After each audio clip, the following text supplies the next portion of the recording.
Hey everyone, welcome to this video where I'll be talking you through how to craft the perfect discovery call script. Crafting a discovery script is incredibly valuable. Not only is it the cornerstone of our sales process, but it allows you to build a new sales process at any time, should your business pivot or bring on new products or services, with the confidence that it will provide the foundation for a predictable and repeatable sales process. We'll go through each of the 6 steps involved in crafting a discovery script, so let's get started. Step 1, introduction and setting the frame. At the beginning of any call, it's essential you set out expectations so the customer feels they'll receive the information they want, while still allowing you to control the dialogue of the call. A brief introduction acknowledging the prospect's interest in your product or service and explaining the purpose of asking a few questions to tailor a demo or workshop to their exact needs will be key. An example of this could be, "Thanks for joining the call. I'm sure you want to know about us and our service. It doesn't work for everyone, so I have to ask a few questions to see if we're a good fit. If it looks like we are, I'll outline how we can help and put together a plan specifically for your company, and I'll book a time sometime next week to go through it with you. Is that okay?" Setting expectations is crucial, and if done confidently and with the customer's benefit in mind,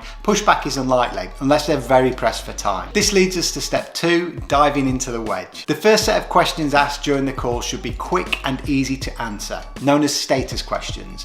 They should focus on the customer's current status in their journey. Think of the first few questions you would ask on a first date with someone. Our service revolves around sales, so we ask a few questions specific to the status of their sales team or performance. For example, how many people do you have doing outbound sales? What are their roles? What's the main sales message you offer? Who is your target customer? Write down approximately 10 questions and then select the ones that provide the most information or come most naturally to you. Now that the small talk is out of the way and the prospect is feeling more comfortable, we can transition to the higher value question. These are focused on specific information that you would like to know, which will later allow you to quantify the benefit of our service. These are information questions and are essential for understanding where the prospect places value. These are super important. If you were wanting an architect to manage the building of your dream house, you would expect him to ask a lot of questions so he could draw a vivid, concise picture of exactly what you want to do with all the exact measurement. You wouldn't want him to just get the idea and give an impressionist watercolor painting to the builder. Quantification is key. We want exact numbers, not vagueness. As an example, we ask, 1, how many opportunities are you getting each month? How are you getting those opportunities? What is the average deal size? What is your current monthly revenue? What is your close rate?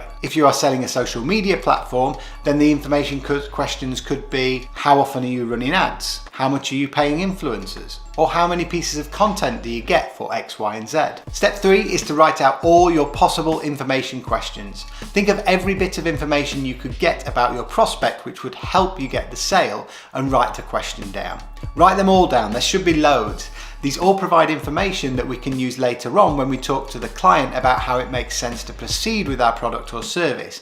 In particular, you want to focus on questions on areas of the business where you know you can help. Now we need to condense these questions into 4 or 5 of the most powerful. We do that by selecting questions that focus on either information we would deem essential to show an ROI for our service, or questions that focus on a big customer problem or priority that we know our product or service can solve. So pick the best 5 questions and write them down. You should now have 4 to 5 status questions on your sheet, which will be easy and quick to ask, and 5 bigger questions which focus on problems you know your product or service solves. Just having a collection of questions you ask prospects about where they are and the issues they're facing will put you ahead of 70 to 80% of the sales teams out there. And you've got a good chance of getting the information you'd require to put a compelling proposal together. But one of the problems we have is that prospects will often give incredibly vague answers, and you have to quantify these, or you'll come off the call, go to write your proposal, and find you're stuck because you don't have the information that you need. You can remind yourselves to do this by writing out sub-questions under the information questions that you've already got. So for example, if one of the questions is, how often are you running ads? Then we need to add some more questions to make sure we're getting the exact information we need. Questions like,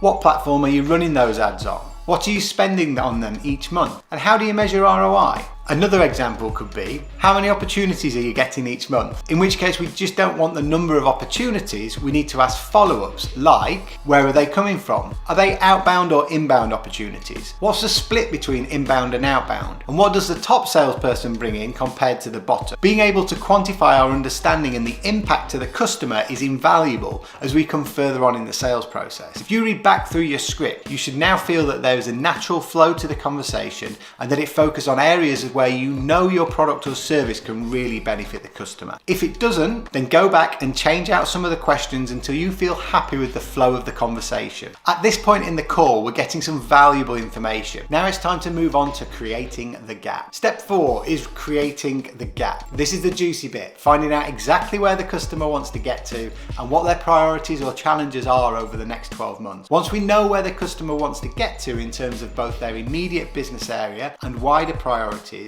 it becomes possible for us to position our product or service as a means to solve much wider business priorities than we'd be able to otherwise. Creating a gap is actually relatively easy to do, it's just that most people don't think to ask. And one of the easiest ways to create a gap is to ask questions about the desired future state of your customer. For example, if we were having this conversation in 12 months' time, what would you need to see for it to be successful? And then, as we always do, we follow up with questions to quantify. How much? How many? Why is that so important? What's the impact of that? Another question we ask is, what are the biggest priorities for you right now and what do you have to get off your plate? Then follow up with other follow-up questions like, why is that so important? Could you walk me through that? What is the impact of that? The key to positioning your product or service as being able to influence business outcomes is to ask big questions about big topics and then follow up to quantify the cost of doing nothing. The information you get by implementing this is gold dust, so approach this discovery phase with relentless curiosity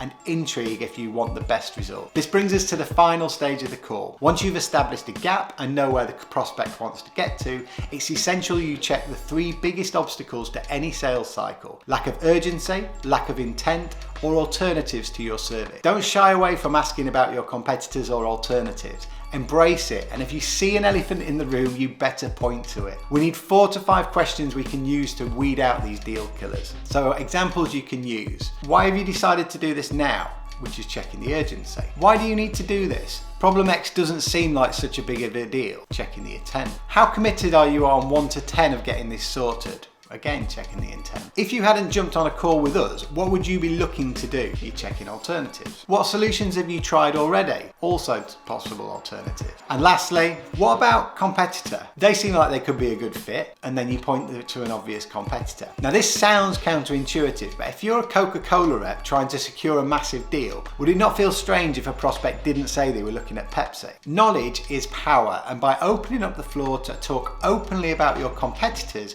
it gives you a chance to preempt common objections and deal with them proactively rather than being caught off guard later in the process. Last section is prescription of confidence and next step. So we've now asked all the questions we need to get a comprehensive understanding of where the customer is, where they want to get to, and if our product or service is able to help the prospect get there. If it's clear that the prospect isn't a good fit, then call it out. Just be upfront and honest and wrap the call up when you know it's not worth pursuing. If, however, they are a good fit and committed to solving the problem with some degree of urgency, we move on to talking the customer through the next steps, which for most business-to-business sales cycles will involve a sales call to talk through commercials and move the prospect towards a close. This section should be short, less than a few minutes. You should thank the customer for sharing, outline why you think your product or service can help, and then set expectations for the next call. Don't overthink this. You just need to say something like, what we do here is a perfect fit. We specialize in taking companies like yourselves from the current state to the desired state, and we do this by our unique mechanism. So as an example, here at the Direct Sales Company, we say, what we do here looks like a perfect fit. We help companies just like yours double their revenue in less than 12 months, and we do that with a combination of sales training, automated lead generation, fractional sales leadership, and business consultancy. I'll take the information that you've given me, put together a tailored proposal just for your company, and then we'll set a time to walk you through it. I'll need around a week to put it together. When's appropriate for us to have a follow-up? And then we book in the sales call. Note, always book the sales call on the call that you're on. It's easy to do. By asking when's appropriate to have another call, we put the customer in charge and they'll surrender time in their diary without feeling like they're being pressured into continuing the engagement. So there you have it. Now you know how to put together a discovery framework which you can use for any product in any industry. The 6 steps. Step 1, setting the frame. Step 2, status questions. Step 3, information questions and follow-ups. Step 4, creating the gap. Step 5, checking urgency, intent and alternatives. And step 6, prescription of confidence and next steps. Good luck, I'll see you in the next video.